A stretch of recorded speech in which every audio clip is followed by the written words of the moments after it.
Lo que estamos por acometer, como bien tratamos de expresarlo en nuestro nuevo librito, es una temeridad. O sea, se nos ocurre publicar un libro, ¿no? En la Argentina de hoy, en Rosario, en la Facultad de Psicología, se nos ocurre publicar un libro y nosotros, como somos así como somos, decimos que es el segundo estricto de la cátedra y ya el tercero, cuarto, quinto, digamos que podemos contar dentro de nuestro catálogo, por decir así. Y les decía lo de la temeridad, porque encima de publicar un libro y pretender, digamos, presentarlo, así como estamos haciendo hoy, primero tenemos que contar con la complicidad de otros audaces.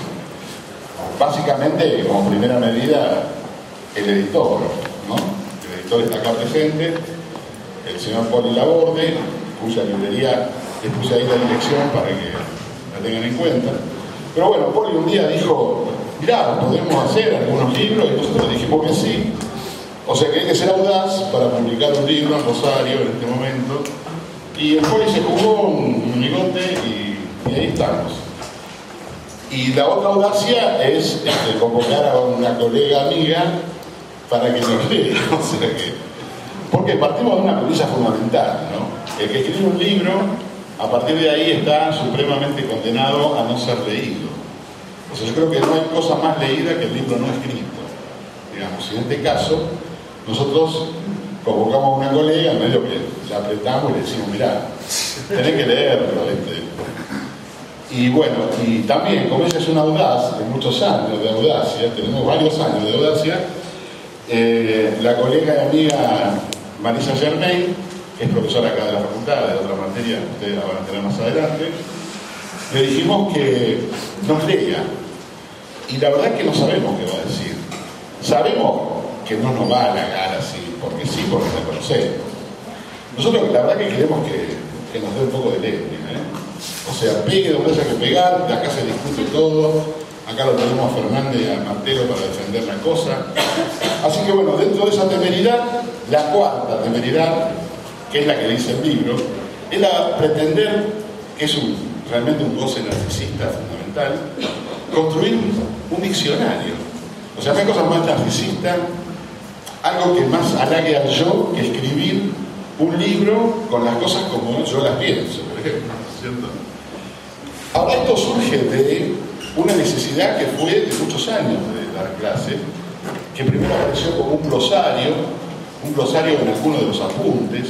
¿Por qué? Porque los alumnos, había palabras, había conceptos, había frases, había recurrencias permanentes a la filosofía, a la antropología, a la lingüística, que realmente, bueno, no sé si siempre se pueden saber, pero fundamentalmente en un primer año a veces atosigan, ¿no? O sea, aparecen un montón de cuestiones, y nosotros dijimos, bueno, hagamos primero un glosario, ¿no? Para poder explicitar esto, y después dijimos, bueno, más que un glosario, nosotros necesitamos poner una posición, ¿no? Nuestra posición, que tiene que ver con esto de los discursos y las políticas del discurso, es decir, vamos a hacer un vocabulario del discurso, de este discurso nuestro, que diga lo que nosotros pensamos.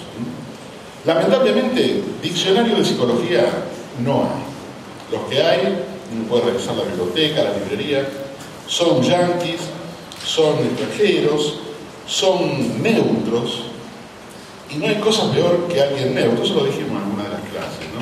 Nosotros no somos neutros, nosotros tenemos posición bien tomada, y me parece que eso es fundamental. Se podrá estar de acuerdo o no con nosotros, básicamente, pero lo importante es esto. Esto es un vocabulario que toma posición. Y más allá de que nosotros nos matamos entre nosotros peleando para discutir, para buscar algún consenso, lo que hemos encontrado es esto, de que cada uno escriba artículos al respecto, digamos con la idea personal que tiene, pero con un poco el eje de la cátedra. Y así fuimos constituyendo hasta ahora los tres. Ya aviso que va a haber un cuarto, pensamos hacer 30, así que calculen, ya ustedes van a estar graduados, ya no me van a cortar un pito, pero bueno, lo podemos invitar con el primer año de esa época, ¿no? Presentando nuestro vocabulario número 30. Así que bueno, frente a esta debilidad quiero que ustedes reconozcan, ¿no? A estos actores, tanto el profesor Martero, el profesor Fernández, que van a hablar algunas palabritas, nuestro editor, nuestro agradecimiento al editor, al Poli Laborde, y básicamente a nuestra invitada, a la profesora Marisa Cermeño. No se pierde. Se corta, graba salida, pierde y queda grabado.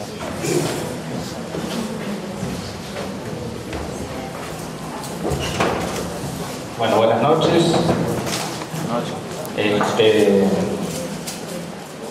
Primero quiero agradecer la posibilidad que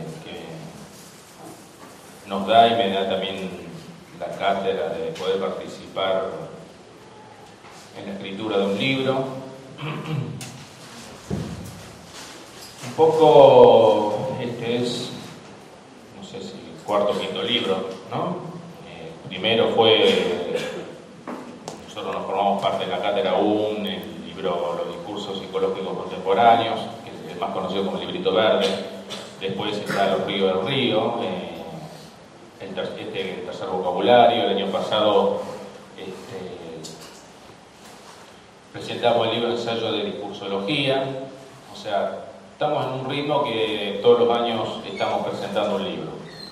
El año que viene está previsto también, bueno, el cuarto vocabulario, por ahí el tema de la investigación del padre, Freud, que es una investigación que estamos haciendo en la cátedra y que, bueno, la idea también es, y la apuesta a poder presentarlo el año próximo. Un poco el motor, bueno, de que esto se produzca es José Luis, y nosotros, bueno, tenemos cierta afiliación a la propuesta que él estableció y, bueno, que nosotros también, por la cual nosotros también estamos atravesados, y a partir de la cual, digamos, nos sentimos filiados, o sea que de alguna manera lo que leemos ahora en más y lo que ponemos en práctica tiene esa marca, ¿no? En la marca de lo que, como dice acá, es la discursología, ¿no? Que es una metáfora, casi un chiste, digamos, ¿no? El hablar de discursología, como si fuera una ciencia de lo que, bueno, del discurso, lo cual es una paradoja. Pero más allá de todos los términos que hay, de todo el vocablo que hay, me parece lo más importante resaltar el valor político, digamos, ¿no? O sea, nuestra cátedra, como ya lo estamos diciendo, apunta a lo que llamamos, y desde el lugar que trabajamos, la política del discurso. El hecho de producir un texto pone en acto la propuesta de la cátedra, ¿no? En el lugar donde leemos también se hace acto en un texto. Y digo esto por lo que decía José Luis, de tantos años, fundamentalmente en nuestro país, pero bueno, también viene como discurso globalizado, postmodernista, donde la producción aparece algo así como banalizado, ¿no? Y aparece también esto que está dicho como natural, como casi como una cosita tipo chiste o tipo burla. Esto que aparece, bueno, esto es así, siempre fue así, siempre va a ser así, no hay nada para hacer. Esto lo van a escuchar en distintos ámbitos, y digamos, bueno, no hay nada para hacer, bueno, yo hago la mía, vos haces la tuya, chao, ¿no? Sálvese quien pueda. La respuesta a esto es, bueno, esto es un hecho, un acto, un libro es un acto, y lo que implica todo acto, que hay ahí un encuentro, un acto real, digamos, ¿no? Es un hecho real, ¿no? Hay un acontecimiento, un libro es un acontecimiento real, si bien, obviamente, marcado simbólicamente. Pero quiero volver a recalcar este tema de lo que es la política del discurso. Y la política implica una intencionalidad, que hayamos hecho este texto, que hayamos invitado a Marisa, tampoco es casualidad, elegimos a quién invitar, y eso responde también a una cierta afiliación discursiva, ¿entiendes? O sea, hay una cuestión de intencionalidad de la cátedra. nosotros no estamos por fuera del discurso porque no hay nadie por fuera, ni nada por fuera del discurso. O sea, tenemos una posición política en la cual podemos tener algunas diferencias o no, pero formamos parte y somos partidarios de una manera de leer de un determinado lugar. Una de las características de la cátedra y de las propuestas políticas de la cátedra es la producción. Por eso, digamos, nosotros también nos reunimos todas las semanas. En nuestra cátedra tenemos un horario de reunión interna que es de 6 a 7 y media, previamente al teórico. Y todo esto que se produce justamente es efecto de esa propuesta de trabajo.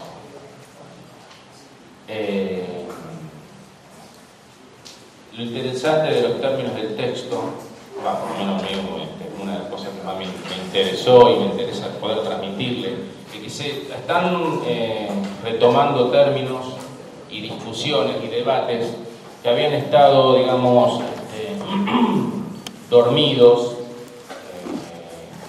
segregados durante muchos años. Durante la época de los 70, antes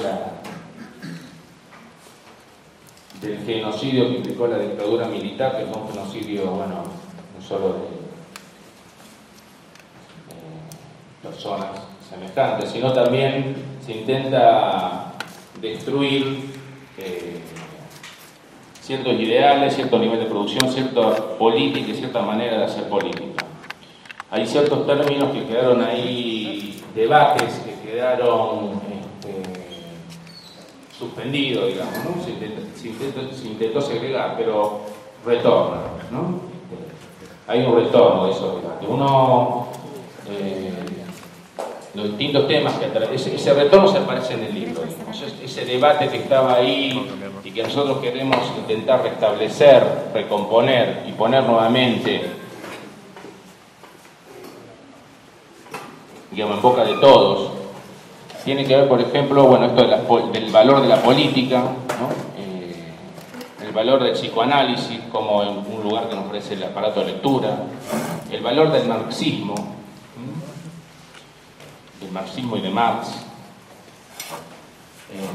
los encuentros y desencuentros que ha habido en cierta época, intentos de, como ustedes lo van a leer acá, de lo que se llama el freudomarxismo, bueno, hay distintos términos que tienen que ver también con el estructuralismo, postestructuralismo. Bueno, es bastante amplio, pero es un debate que está, es un debate que ha estado durante mucho tiempo, me parece a mí, dormido, y que celebro, digamos, que podamos volver a retomarlo. Porque esto no es sin consecuencia, esto tiene consecuencia directa en la manera de trabajar, en la manera de hacer nuestras prácticas. Por eso, digamos, bueno, un texto hay que leerlo y hay que, digamos, esa es la propuesta, ¿no? O sea, leer un texto que implica que de alguna manera también podamos generar un diálogo con el texto, ¿no? O sea, que podamos hablar con el texto. Puede parecer una locura lo que digo, pero metafóricamente, digamos, es poder encontrar en distintos términos una resonancia, que podamos interrogar, crear, digamos, porque el texto está ahí, son palabras, términos que pueden quedar ahí dormidos, no leídos. Pero una cuestión es mirarlo el texto, tragárselo, repetir lo que dice, otra cuestión es poder leerlo. Por eso también eso viene consecuencia también de lo que hablamos en nuestra cátedra de la construcción de un lector. Pero fundamentalmente, y quiero dejar con esto, es el valor, un texto es un acto político. Es un acto político que dice, bueno, que hay algo a lo que apostamos. Que no hay nada para hacer, que aparece naturalizado o no se puede hacer nada, justamente es una estrategia, una táctica, una estrategia que responde a una intencionalidad de dominio, que como toda intencionalidad, como todo valor discursivo también responde a una determinada política económica, en la que hemos estado, vamos a decirlo, sumergidos durante mucho tiempo, y bueno, y eso no es consecuencia porque también eso genera un modo de subjetivación que tiene sus costos y costos bastante altos. Así que bueno, ahora todos los compañeros de la cátedra hemos participado en el texto, espero que lo puedan leer, que nos puedan cuestionar, que puedan cuestionarse, y que nos haga hablar. Bueno, puedo decir muchas cosas más, pero voy a dejar el paso a mis compañeros.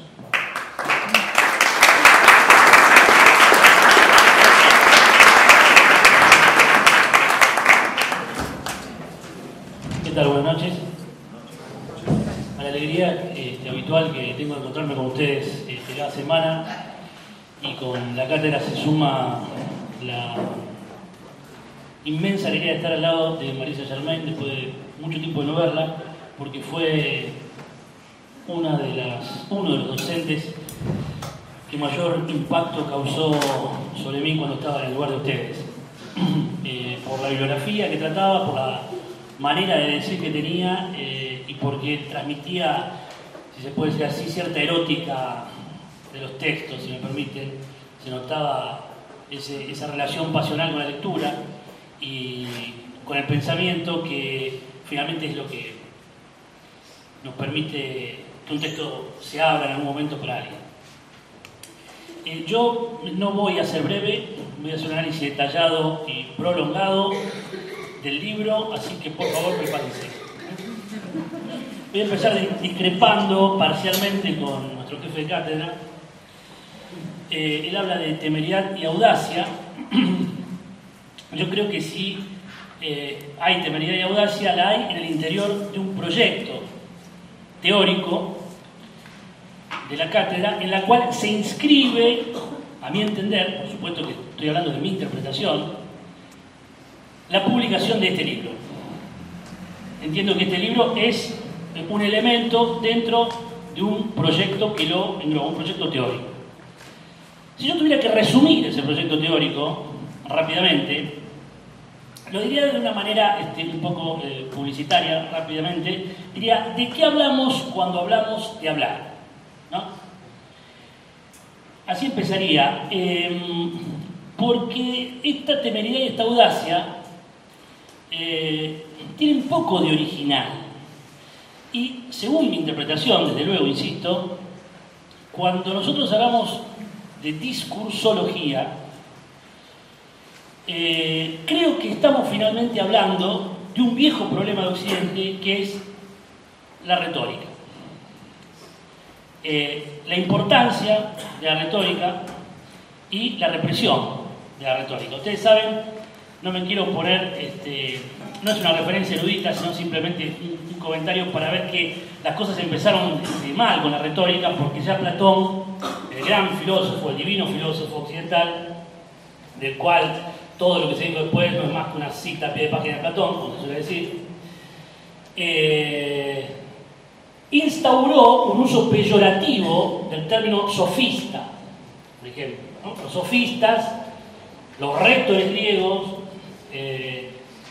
eran echados por Platón porque trabajaban con el equívoco de las palabras, porque ponían el acento, digamos, en el hablar y no establecían unívocamente el sentido de la palabra que necesitaba Platón para establecer la república, ¿no?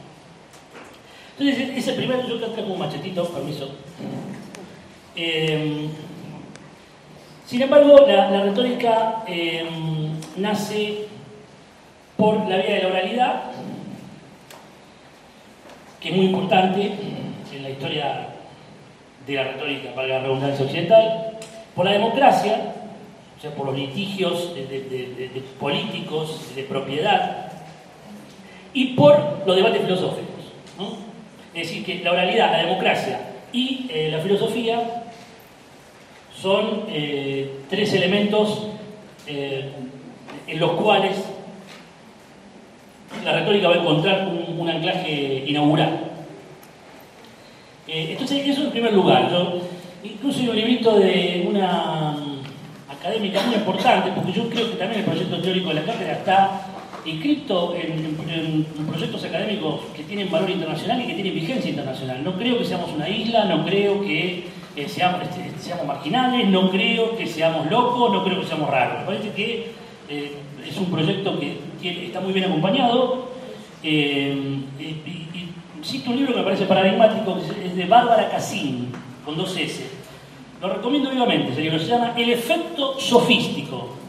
Y ella ahí habla de la creación, se lo comenté yo en su momento a José Luis, de una nueva disciplina que ella llama logología, que no es ni más ni menos que nuestra discursología, o sea que estamos en sintonía con los grandes teóricos del planeta, quiero decir, ¿no? Eso por un lado. En segundo lugar, quiero recordar, ya que se trata del vocabulario, del discurso, 2 nombres importantes para esta facultad, de manera indirecta, pero importante para esta facultad, y muy importantes para la retórica de los problemas del psicoanálisis, de los problemas de la psicología, de los problemas de la filosofía y de la literatura.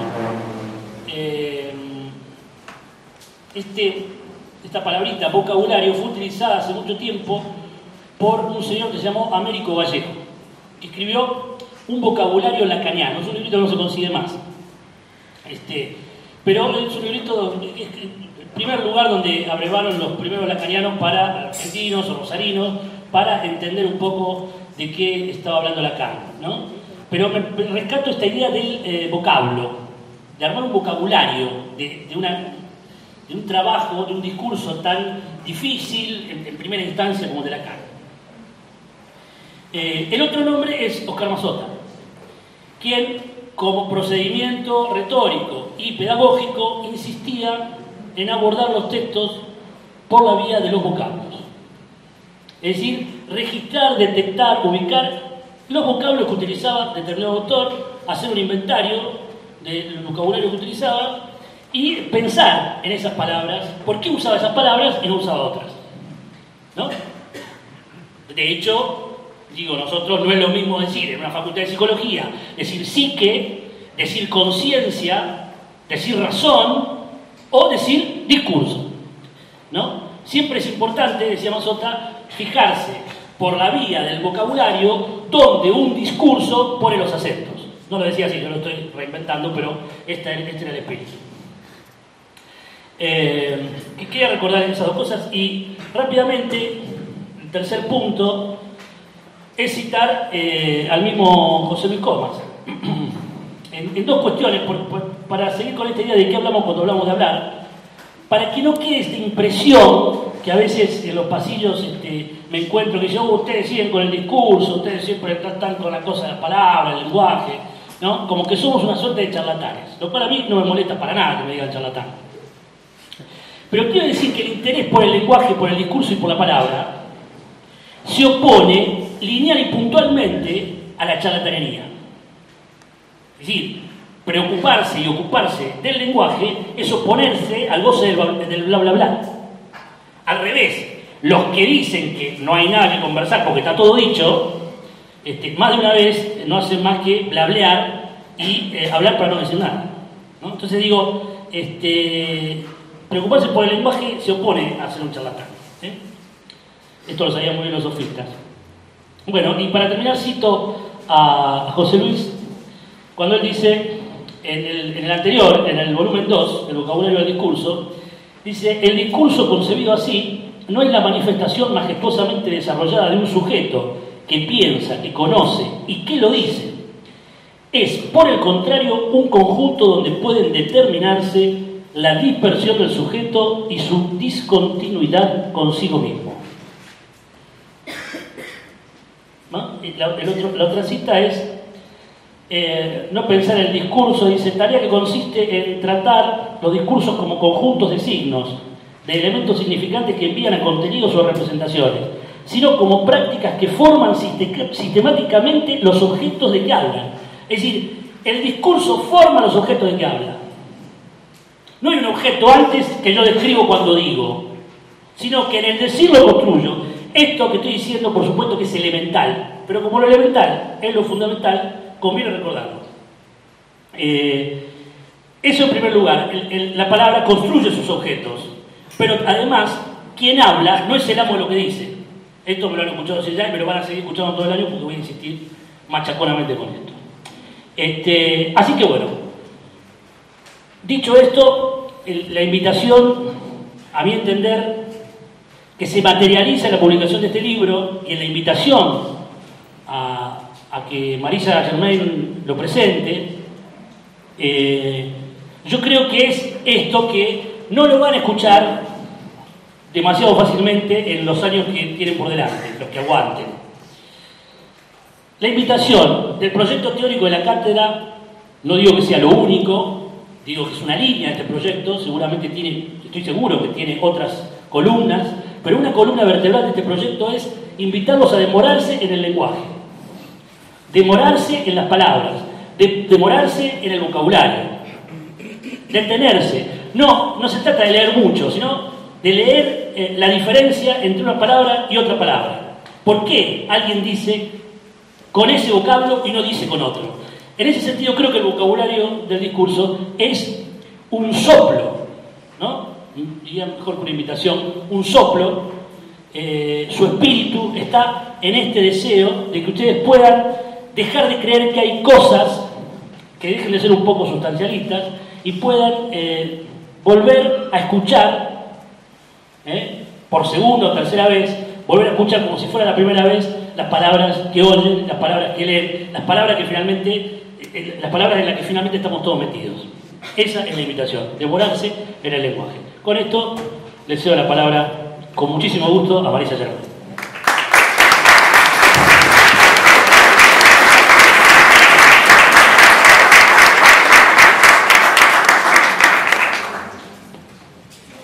Bueno, buenas noches a todos, muchísimas gracias a los compañeros que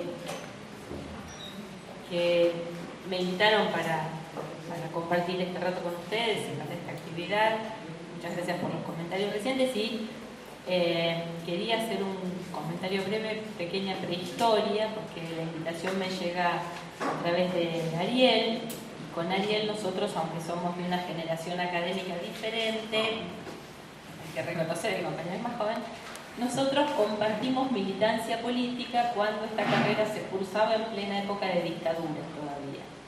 Y quería recordarlo básicamente porque, además de haber compartido un posicionamiento político entonces, y más allá de las diferencias, estoy segura que compartimos muchos elementos políticos todavía hoy, del posicionamiento político todavía hoy, quería además subrayar que las marcas de esa dictadura y de esa dictadura en esta carrera y en esta formación están presentes, y están presentes también en el trabajo que el texto que hoy vamos a presentar intenta recoger, digamos.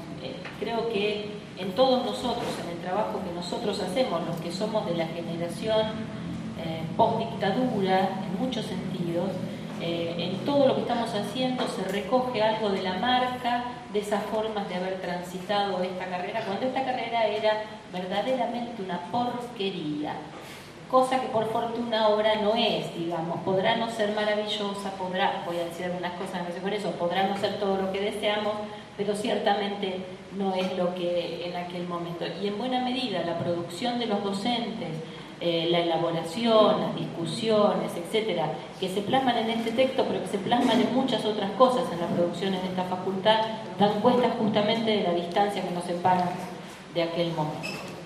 Bueno, para empezar entonces ya con nuestra tarea, quería decir que voy a aprovechar la presentación del libro para además tomarme la libertad de hacer un par de reflexiones, haciendo pie en el vocabulario, por ahí a veces también despegándome un cacho del vocabulario.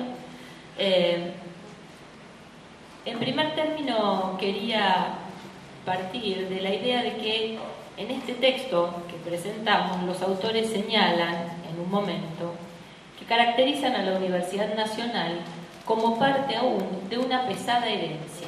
Me refiero a la universidad de tipo europeo, napoleónica, la Universitas, obvio, de neto corte imperial y por qué no clerical, atestada de seminarios, catedráticos, de profunda vocación ética y epistemológica, por ende hipócrita y esclerosada.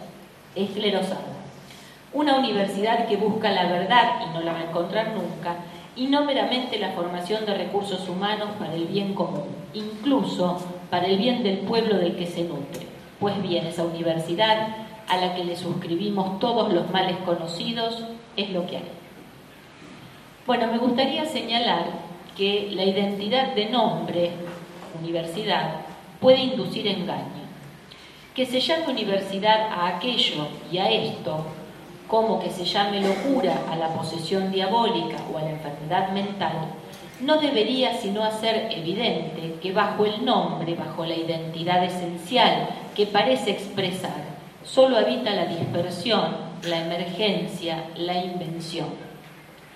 La dispersión, la emergencia, la invención, pero también la procedencia. Hagamos entonces brevemente una historia de nuestro presente en clave genealógica Foucaultiana. Hagamos una caracterización de nuestro contexto universitario a nivel de su política. Primero quisiera subrayar las profundas modificaciones que viene, yo no diría sufriendo, que se vienen dando en la Universidad Argentina desde el post-2001 hasta ahora. Solo para empezar subrayando los elementos materiales más notorios, deberíamos hacer mención a las inversiones, a la proporción del Producto Bruto Interno que se destina a la Universidad Nacional en su conjunto y, podríamos decir, el blanqueo completo de los salarios de los docentes, así como la inversión sustantiva en términos edilicios que podemos ver en la Universidad Nacional de Rosario, dan cuenta de el conjunto de transformaciones que en términos materiales es posible relevar en esta universidad. Yo diría, no solo eso, la creación de un conjunto de universidades en ámbitos como el conurbano bonaerense, pero también la de Río Negro o también la de Mercedes San Luis, el hecho de que nosotros podamos constatar el progreso sistemático de la presencia a nivel nacional en el presupuesto de los fondos destinados a la universidad, dan cuenta de la modificación material.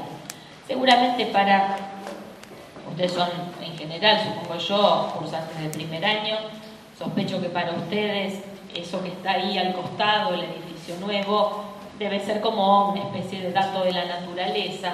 Bueno, yo quiero comentarles que para nosotros que estamos aquí desde que terminó la dictadura, que somos docentes en esta universidad desde el regreso a la democracia, ese edificio en realidad era lo que suponíamos que nunca iba a ocurrir. Si algo pensábamos que no iba a pasar nunca era que efectivamente no iban a dar un edificio. Bueno, por lo tanto digo, para nosotros no tiene ese valor de obviedad que puede tener para otros. Sin embargo, me parece que es necesario reflexionar sistemáticamente en términos de política universitaria en relación con un para qué. Yo creo que esta idea de una direccionalidad política en términos de la política universitaria nacional es particularmente palpable, particularmente perceptible en las universidades grandes y viejas, entre ellas la de Rosario.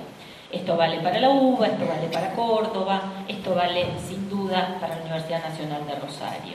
Creo que en la estrategia de la política universitaria nacional es muy notorio que hay una elección por apostar a introducir direccionalidad política a través de la creación de universidades nuevas y en este sentido dejar a su propio hacer a las viejas universidades sin la pretensión de introducir una direccionalidad política en su transformación.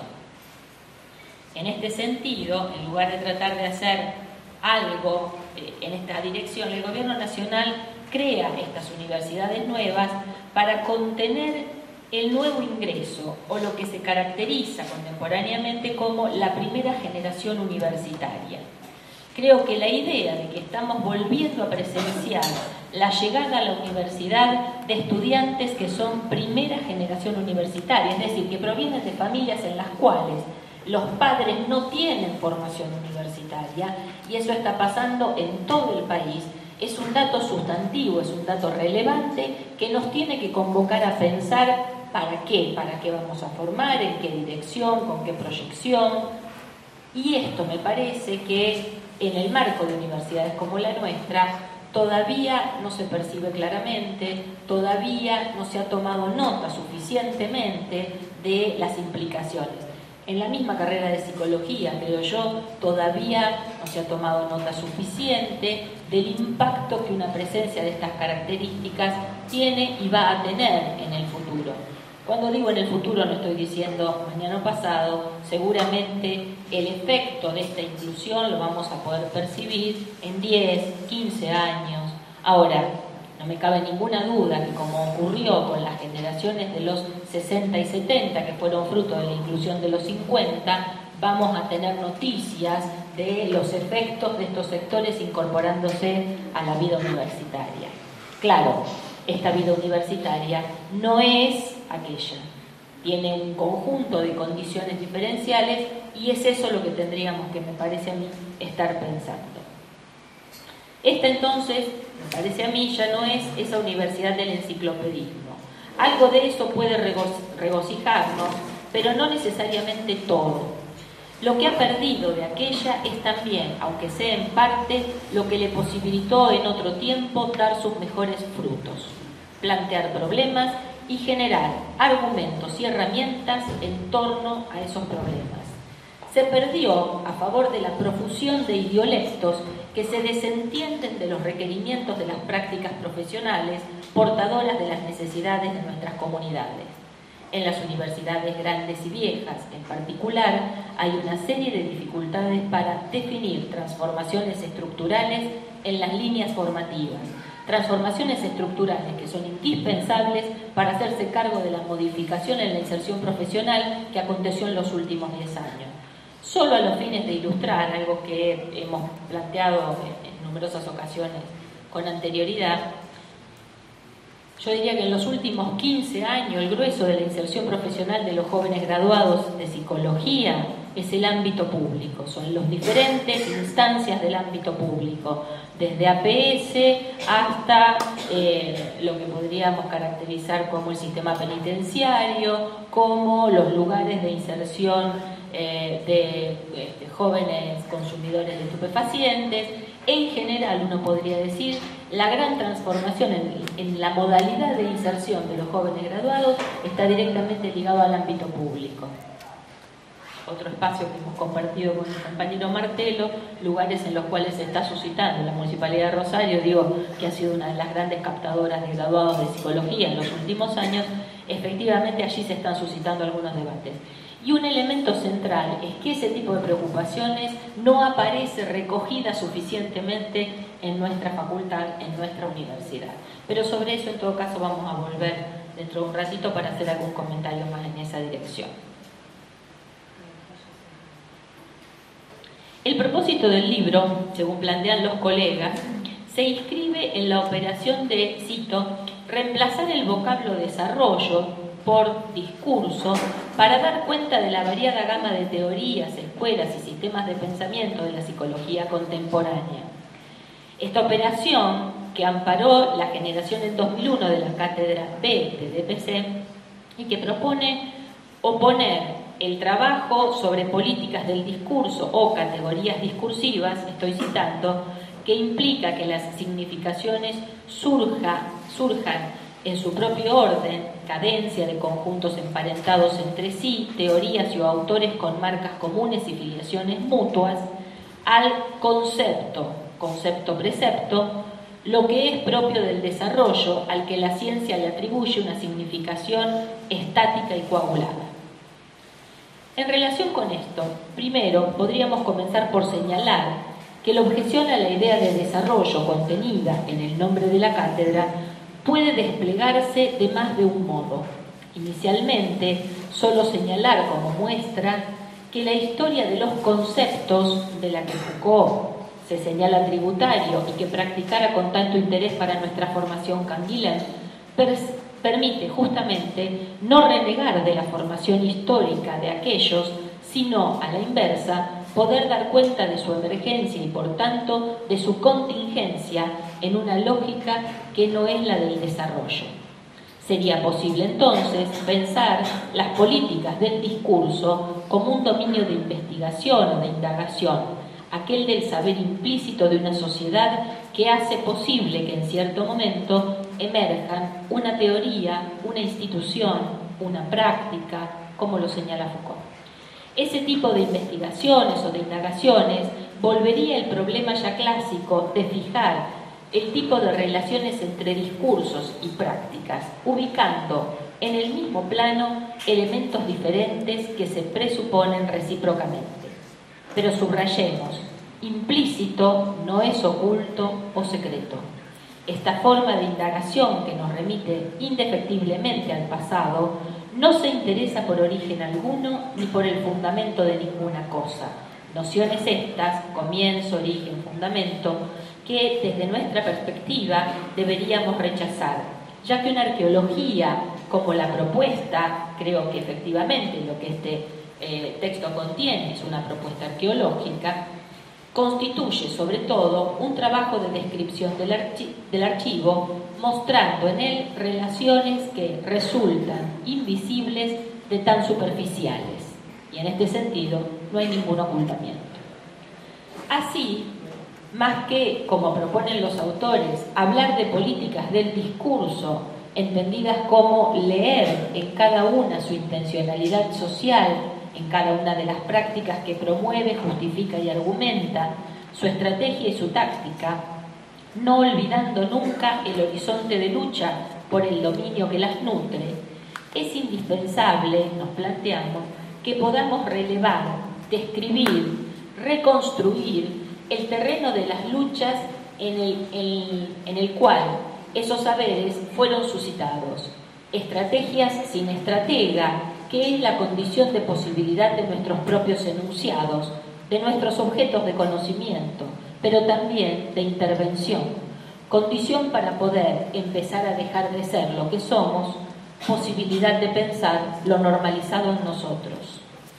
Pensar contra sí mismo, entonces, propuesta que yo creo aparece contenida en este trabajo, enunciación del programa de la filosofía Foucaultiana, tan presente en este libro que presentamos ahora, menciona, por un lado, un acontecimiento emergente del encuentro entre dos modos, los modos de normalización del pensamiento y una voluntad de saber, y por otro lado, una indicación de prudencia, sugerencia metodológica para el genealogista, en el límite, modo de acción política si consideramos su dimensión estratégica. Cito nuevamente. Problematización, entonces, desde esta perspectiva, no quiere decir representación de un objeto preexistente, ni tampoco creación por el discurso de un objeto que no existe. Es el conjunto de las prácticas discursivas o no discursivas que hacen entrar algo en el juego de lo verdadero y lo falso y lo constituyen como objeto para el pensamiento, ya sea bajo la forma de la reflexión moral, del conocimiento científico o del análisis político, aquello de lo que se trata. A la identificación de una cuestión como problema, una pluralidad de respuestas pueden y de hecho son efectivamente propuestas. Algo de esto es lo que se recorre. Un problema no puede ser resuelto por algunas proposiciones teóricas, señala Foucault, requiere debates, experimentación, hesitaciones, tentativas, escrúpulos. Ninguna de estas respuestas es forzosa, pero todas ellas comparten un conjunto de condiciones, un suelo común que las nutre, que las vuelven simultáneamente posibles, potencialmente factibles, más allá a veces de sus contradicciones. Esto entonces es lo que podríamos pensar en términos de esta política de los discursos presentes en la propuesta del texto. En segundo término, una segunda cuestión igualmente relevante hoy es cómo en esa propuesta se pone en juego una imposibilidad que nos interpela a todos, a los autores como miembros del claustro docente y a todos los que estamos aquí como ciudadanos universitarios de esta facultad. No hemos podido salir de las arenas movedizas del plan de estudio del regreso de la dictadura. Y en cualquier momento las arenas nos van a tragar, si no es que ya nos tragaron, que es la impresión que yo suelo tener últimamente. Nuestra hipótesis respecto de los infructuosos movimientos realizados por décadas para cambiar es que hay un matrimonio malavenido en el origen, cuanto menos de este plan de estudio, sino de la carrera misma. Y como sabemos, el fracaso de un matrimonio consiste en la imposibilidad de su disolución. Matrimonio entre psicología y psicoanálisis que no deja satisfecho a nadie, es decir, en esta facultad la historia de nunca acabar, en cualquiera de los sentidos que queramos entender. Necesitamos producir una modificación de nuestro plan de estudios como resultado del registro de los cambios profundos que se están produciendo en la inserción profesional de los graduados recientes, que no puede omitir lo ya existente, no puede omitir la estructura que ya está, ni jurídica ni lógicamente, pero debe permearlo con gran cantidad de insumos aún ausentes en nuestra formación. Es una modificación que además requiere de una flexibilización de la estructura curricular que implique la posibilidad de admitir todos los nuevos desarrollos que están en este momento creciendo al interior de esta facultad. Una base formativa común que permite especialmente incluir los indispensables contenidos relativos a políticas públicas y la especificidad de salud y el mismo conocimiento del Estado requerible para quienes se inserten laboralmente en él, serían algunos de los elementos indispensables para poder pensar esa modificación. Breve comentario. La existencia misma de esta cátedra, en lugar de su ubicación en la currícula, los contenidos a los que se vio atenida originariamente y después de su separación, están directamente ligados a esa especie de pesada carga que constituye el plan de estudio que se formuló al regreso de la dictadura. Con todo el valor que ese plan de estudio pudo tener en aquel momento, da cuenta de nuestros mayores fracasos, que 30 años después todavía estemos, con algunas modificaciones, con la misma lógica curricular. 30 años implican que nuestro propio modo de ejercicio profesional ha sido brutalmente transformado. No hay modo de que en 30 años el ejercicio de la profesión de psicólogo permanezca indemne. Por lo tanto, no podemos seguir formando del mismo modo. Y aunque es cierto que la práctica misma da cuenta de algunas transformaciones en la forma de formar, de transmitir en el seno de la Facultad de Psicología, lo cierto es que la estructura del plan resulta coercitiva sobre las posibilidades que tendríamos si este plan de estudio no fuera el que es, no estuviera teniendo el formato que tiene. No quiero hacer referencia demasiado extensa, pero es incontable la cantidad de docentes que están paralelamente, como comentaban ustedes hace un momentito aquí, haciendo investigación, que han realizado formación, que tienen terrenos de inserción que les han permitido producir reflexiones que son absolutamente pertinentes para la práctica que se va a realizar después y que sin embargo se ven limitados en la posibilidad de transferir esto a nivel de la transmisión en el grado, porque el plan de estudio que tenemos es todavía un resabio de aquel momento y de las relaciones o de las correlaciones de fuerzas existentes al momento de su sanción. Me parece que en este sentido, aunque es cierto que es demasiado temprano, a lo mejor para acercarles a los compañeros de primer año, semejante bodó que digo ya van a tener ocasión de tener que lidiar con el plan de estudios, es una especie de encargo, porque a ustedes les quedan todavía varios años aquí adentro, tal vez podamos confiar en que la generación de estos nuevos ingresantes puedan ser portadores de la transformación finalmente de este plan de estudio. No solo ustedes, pero digo, contemos con el estímulo que implica la novedad. Para cerrar, finalmente, señalan los autores, en la pretensión de comprometer al estudiante en una lectura, de provocarlo hacia una aventura que siempre dio resultado, referenciarlo hacia una guía de lecturas seleccionada y no seccionada, un derive, dicen los autores, leer es develar las intencionalidades de los textos, sería, sus tácticas, sus estrategias. Leer un texto es reconocer la lógica interna del mismo, sus diálogos y discusiones, implícitos o no, con otros textos, del mismo o de distinto autor. Es reconocer la lectura, la política, que organiza su episteme y la hace solidaria de una determinada política discursiva. Leer es precisar qué lugar ofrece cada una al sujeto parlante, a la pulsión y las consecuencias de su aceptación o rechazo. Lectura desde las políticas del discurso, lectura también desde las políticas del saber, que es nuestra ubicación en el mapa que construimos y del que formamos parte. Construir un lector es, además, reconocernos como lectores del lugar desde donde leemos los acontecimientos, que es un lugar político en el que estamos comprometidos. Termina la cita del texto. En la misma forma que caracteriza esta producción, creo podemos relevar la pretensión de acompañar una modalidad de construir un lector, según las condiciones de posibilidad que parecen contener al mismo tiempo la sospecha y el rechazo. Pero el rechazo y la sospecha, puestos en juego sobre una tradición, no operan más que si tal tradición está allí. Es clara la pretensión provocadora de los destellos, del fragmento, la incitación de la secuencia, y no puede más que plantearnos un interrogante: ¿cómo va a operar? Si, como señalan, cito nuevamente, su propuesta es la reanimación de una experiencia que sirva para causar y comprometer, más que proporcionar un conocimiento acumulativo e